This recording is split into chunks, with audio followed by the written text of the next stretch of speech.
Hi fellow reefers, I'm Eddie of Eddie's Reef Aquaria. Today's weekly video is simply one that I decided to go ahead and do in reference to the placement of the corals. If you follow me, you'll notice that last week I went ahead and I shot a video on the 3 corals that I got from Worldwide Corals, and plus the yellow tang, as you see, swimming back and forth left and right. So I usually give them like 2 weeks of acclimation. And I decided like about a week and a half, which would have been yesterday, I went ahead and I moved them around, and I moved the swanties on the front. I moved them to the side a little bit, and I glued a couple of them. And so that's what this video is all about. The placement of where I actually put the 3 corals that I got a few weeks ago.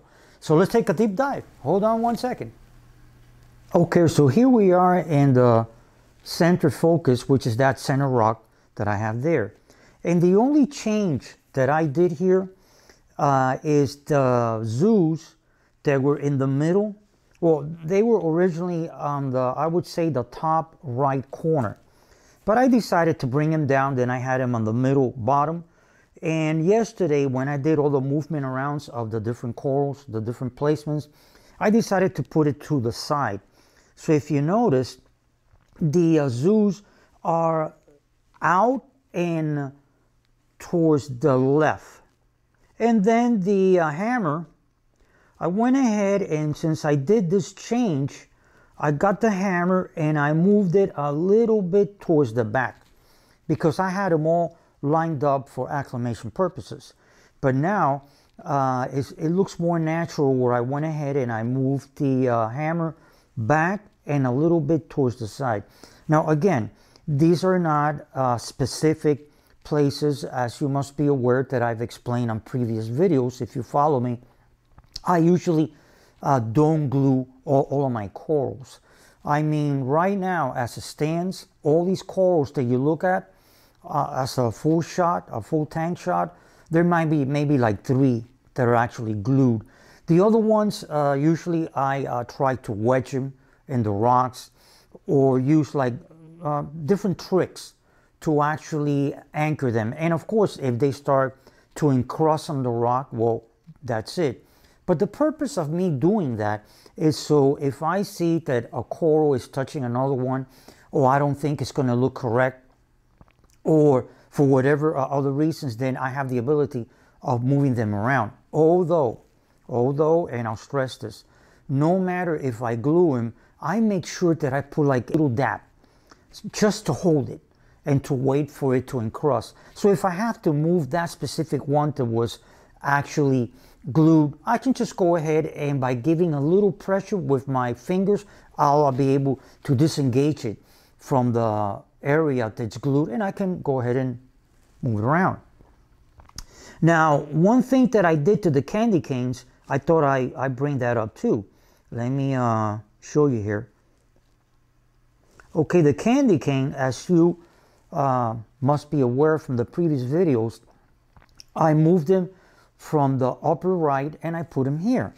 But what happened is I noticed that just although they are on a plug, but what I noticed was that as they extend and they grow and grow, it was actually touching the actual sand.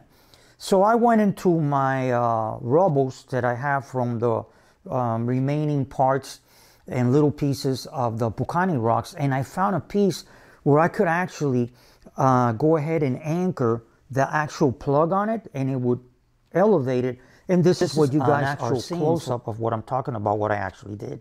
So that little piece of work that you see, the rock, it's all the way embedded all the way down to the glass. So it's not going anywhere. Now, using this coral as a point of reference, right on top, a little further up, that's where I went ahead and I put those yellow zoos that, as you recall, if you follow me, they gave me the name of it, but I wasn't paying attention, so I don't know the name of them. You see, it's right up here. You see them? Here we are. Now, this coral, these I did glue. These zoos, I took the stem out of the plug. I sawed it off with a regular knife that's got grooves.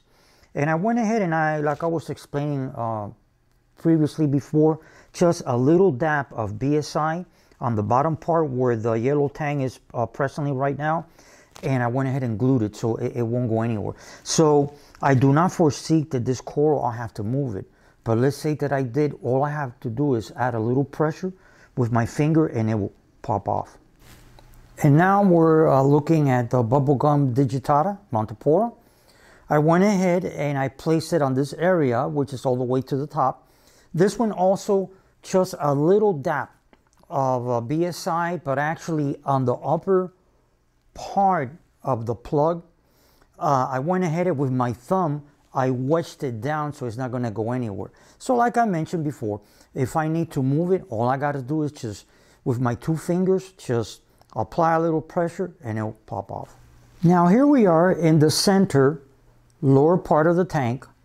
As I started the video, but this is another topic, something that I wanted to bring up, and I don't know what you guys think, but if you follow me way back when I started the tank, and recently not too long ago, I mentioned that this center rock in the front, this lower part, this island, I was going to go ahead and I'm planning to fill them with zoos of different colors. So that would be like separated from the main aquascape. But I believe that I'm going to run into a situation where I might not have enough room for corals here on the bottom, because these corals that you see right now as you're looking at this video, I'm planning on getting like another Euphilia, and to see if I get a Goniopora, the cherry reds, and also there's other species. Now, since this tank, the length is not that big, and these corals, if they're not from the same family, as you must be aware, they will sting each other. So not now. Now I'm good to go. I'm fine. But I foresee that in the near future, if I get another Euphilia right there, as you notice on the left side, I can put it close to it, but then I cannot put it too close to the candy cane on the left backwards side, as you notice. So that will be a little tight. But then I'm planning on getting Goniopora, mainly the cherry red ones, and maybe a green or another species that I found out that it's out there. So where would I put these? And then you have, if you look at the rock towards the right on the back, you have acants that's the only acant that I have at the present time, but that is growing. There's a lot of polyps that are coming out on the bottom. When I bought it over at Worldwide Corals, it was just 2 polyps. Now it's full of polyps on the bottom. I might want to go ahead and get another acant of a different species. So, being said, my plan, and I'm thinking, but I haven't decided to do it yet, I might have to actually remove that rock, that front little island. I might have to remove it. If I decide to do that, it's not no major project.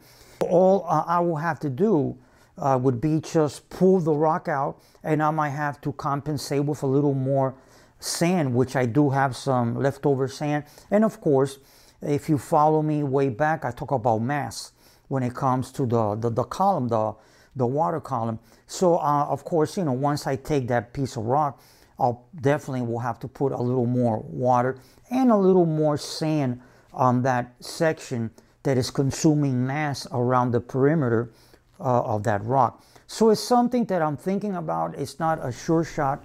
And here we are, a full tank shot of how it looks presently today, with all the corals placed at different areas like I've briefly explained.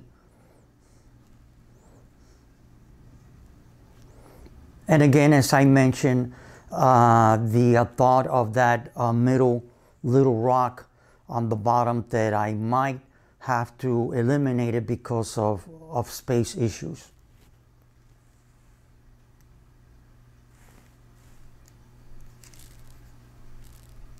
Well, that's it.